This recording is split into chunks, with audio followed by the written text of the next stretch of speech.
guys do it. It can be easy. Learning from his mistakes.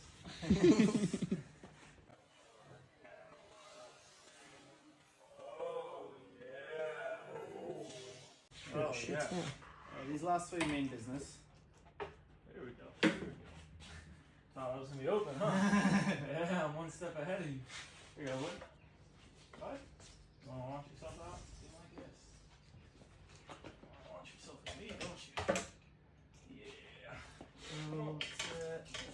Keep taking him out. He's going to take him to the ground. Take his weight. Going down, buddy, not I was going up. to say his mates. Yeah, totally. Alright, I'm not going to get his tail if he goes back in. Otherwise, take him to the ground. This is an interesting predicament we've got here. Just wait for it. There we go. Kind of help you out a bit, actually. There you go. Alright, I'm taking you to the ground, buddy. I'm not grabbing you from there. No, great, great. Good grab. In, like this. Recognize this, don't you? People aren't very good at measuring things, right? Everyone thinks something's bigger than it is. Read into that what you will, but brown snakes especially, like everyone's talking about, 7-foot brown snake, 8-foot brown snake, they don't get that big, right? And I can tell you they don't get that big for good reason, right? For one, I've caught hundreds of them, right? So I've got a pretty good idea of how big they get.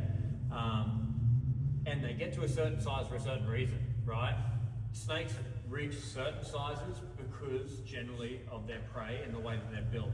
So a coastal taipan is also a rodent specialist, but they get much bigger, more than double the size, right? So eastern brown snakes maybe get up to 6 feet, really big one, right?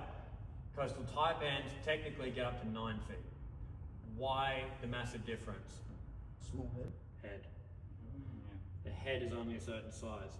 Once you get beyond that 5.5, 6 feet range, the rodents that you can eat aren't big enough to sustain you anymore, right? You need to move to a larger food item. Otherwise, it's essentially the point of diminishing returns.